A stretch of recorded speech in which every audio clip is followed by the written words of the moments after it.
All right, hello and welcome back to the channel. My name is Krashy, and today we are diving into an updated tier list for the V0.3.2 patch.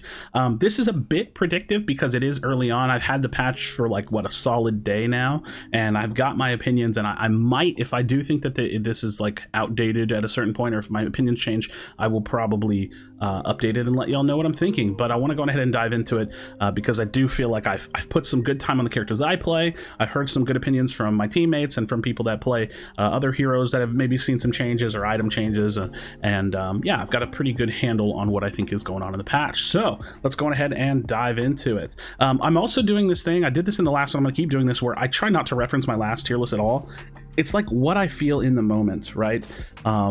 So let's dive into it. Super subjective. Obviously, you're not going to agree with everything. Totally fine. This is just what I'm feeling and thinking, and it causes good discussion, and we can go from there. So, all right. First and foremost, I'm going to uphold something that has been consistently S tier. I'm very, very excited about it, and that's going to be Rampage. Rampage essentially saw no changes except for the Fire Blossom nerf, which it's not big enough to stop building it on jungle Rampage. It's not big enough to hurt him in any way, shape, or form. Rampage is the undisputed best jungler in the game. Very, very solid option, and I think he just gets to sit on his high seat and feels very, very strong. So I'm very, very happy about that.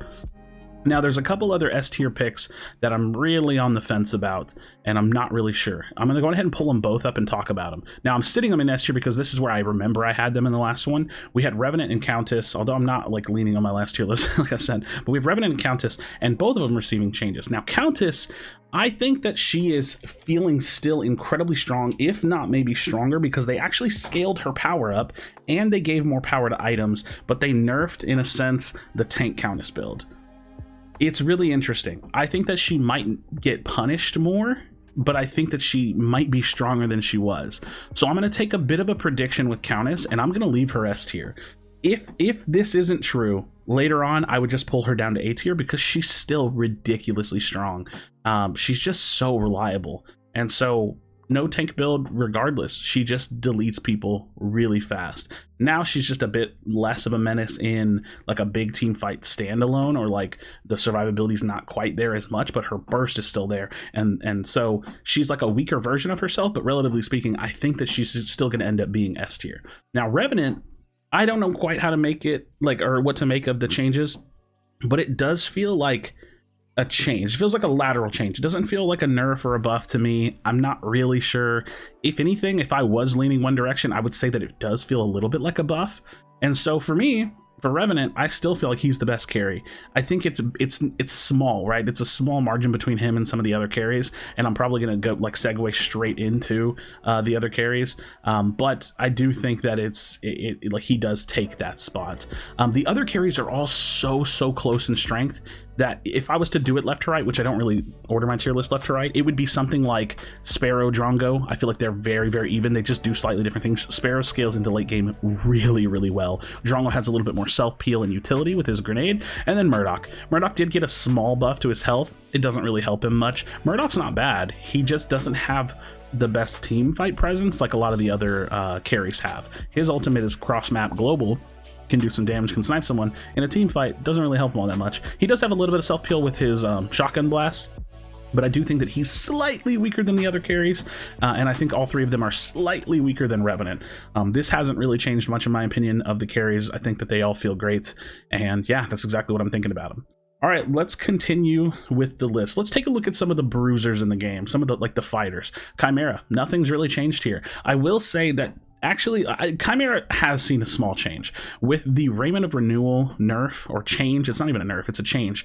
Raiment of Renewal used to give you 15% increased healing. Now it gives you bonus health regen based off 1% of your 1% health regen off of your bonus health, something like that. I'm probably wording that wrong.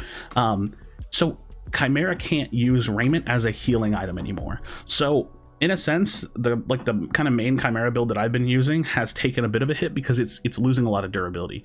It's losing additional healing, and it's losing a lot of health. So I would say Chimera got a little bit kicked down a little bit. He got kicked a little bit, but it's not enough to pull him out of meta, and it's definitely not enough for him to not be considered very, very strong. Chimera to me is contesting the second best jungler in the game. Very, very strong pick. Yeah, can't complain about Chimera at all. I think that he's very, very strong.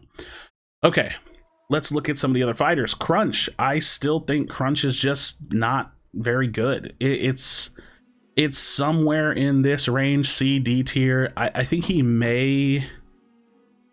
yeah, it's just, he's just not super strong. He didn't get like any buffs. None of the itemization for him changed. I don't remember if I put him C or D last time, but he's just not really filling he's not really filling out the role for me super well. Yeah, just not a huge Crunch fan. I know this is always a super controversial one, but it's really honestly just kind of consistently the same. He doesn't really get picked in competitive. I feel like I don't even see him in ladder that much, although he does get played because people just like playing him. But Crunch really just doesn't get the job done. He's just weaker. He doesn't scale super, super well. Very feast or famine, can pop off, and doesn't, in my mind, doesn't have the strongest impact ultimate because it's like a passive ultimate, and then you can recast, and it's, you know, it's good, but it's not some big moment that happens in a team fight with Crunch. So a bit weaker. Grux is still insane. If anything, he might have gotten a little bit better this patch because tanks saw a little bit of a hit to some of their itemization, and Grux essentially saw no change whatsoever. Actually, he literally saw no change. Grux is incredibly strong. Offlane, jungle, either which way, Grux is very, very strong. All right, this is going to lead me to talking about a couple of the tanks in the game. This is a tough one. Steel was like very, very S tier, right? Very, very S tier. He doesn't feel bad at all after the nerfs. Let's talk about the nerfs really quickly. His wall lost half the damage. That's fine. His right click lost 1% of the damage that it does, if I remember correctly. It lost a very tiny amount of range, and it lost almost half the duration on the stun. So from 0.5 second stun to 0.3 second stun. And his primary items, Dynamo and Fire Blossom, both got nerfed. Steel feels noticeably weaker, but not so noticeable that it makes him bad.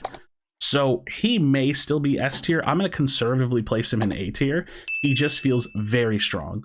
The thing is, the Steel Grux matchup, I think, is probably going to favor Grux. And the Sevarog, we're going to go ahead and segue straight into Sevarog. The Sevarog Steel matchup was already favoring Sevarog, and Sevarog got some big buffs. I'm going to take a bold prediction. I think Sevarog might be S tier this patch. He feels very strong. The question for me is going to be, how does Sevarog feel going up against Grux? Because Grux usually beats Sevarog in a lane matchup. And as far as talking about Steel really quickly, I want to round out my thoughts. I think Steel Jungle is still pretty good. He may not be the best like offlaner anymore, and I'm not sure how I feel about picking Fire Blossom or Brimstone in offlane. I think it's probably fine, but you may just forego it because it essentially got nerfed, and you could probably just build into some other tanky items or into some other kind of damage for yourself. So we'll see how that meta develops, whether or not, like, you know, Sevarog, Steel, offlane are still building Fire Blossom. We'll see if that develops or if it shifts away from that. But I do think that the Sevarog buffs mixed with the Steel nerfs is pulling Sevarog up a lot. And we'll see what the lane interaction is like between Sevarog and Grux. So that's what I'm thinking for this. All right, let's hit Kallari. I think Kallari's middle of the pack. I don't think anything's changed. Kallari is really strong. Got actually nerfed, but it doesn't really hurt her very much. But she doesn't stand out outside of being just like a pub stomper. This character can still hard pub stomp. So if you're looking at this list, like, how is Kallari B tier? It's because if you play against her well, she doesn't scale super well. But if she gets super fed, then she's super fed and wins the game by 20 minutes. So you have to slow down against Kallari. You have to be really, really aware against Kallari. It's more about how we play into Kallari and less about how Kallari plays. She's not actually the strongest thing on the roster. She just has the potential to snowball a game really, really hard. All right, let's look at some of the mages, because this is always a topic of contention. The mages are great in this game. They just are, man. They're phenomenal in my opinion. I'm going to end up doing the same thing that I feel like I always do. They all feel super, super great. And Belica, I think I'm going to climb up the list. I think Belica, I'm finally putting in B tier. She doesn't quite bring the same impact to a team fight, to a team that I think the other four mages bring, but she's incredibly strong. She has the power to delete someone, and I don't think she's useless. I don't really like her as a support. I don't think she's like really much of a support at all, but I think that there's some potential for Belica, especially as a potential Countess counter. We'll have to see how that plays out and if it's something that actually gets played at a higher level. But the other four mages are just consistent, right? Howie's probably the weakest of these four mages, but just because he's played a little bit different too, he tends to be like, Belica and Howie tend to be a little bit more single target focused with his ultimate. These are like team fight setup AoE focus ults, right? Like Faye Gideon specifically, very team fight oriented ults. Gadgets is team fight oriented because it's area denial. These are like setup ults. Hers is like area denial, huge damage. They all do great damage. Howie still does really great damage. I think he's a really safe pick too. Some might argue that he's maybe not as good. I still think there's some viability there. Personally, I think that Howie is still a very strong mage. All right, let's look at the supports. Richter, definitely an A tier pick. Decker, definitely an A tier pick. The A tier, the balance in this game is good, man. I've talked about it in the past. The A tier stacked because these heroes are really good. There's no one that's particularly bad. If I really wanted to pull things down, I'd probably pull Murdoch down to B. I'd probably pull Howie down to B if you really are forcing me to do it. But everything else is really A tier, and it's such small margins that I'm comfortable leaving them where they are. And yeah, I think Richter, Decker are very strong supports, and our boy Narbash is probably joining them. I think these buffs for Narbash are going to pull him to the forefront.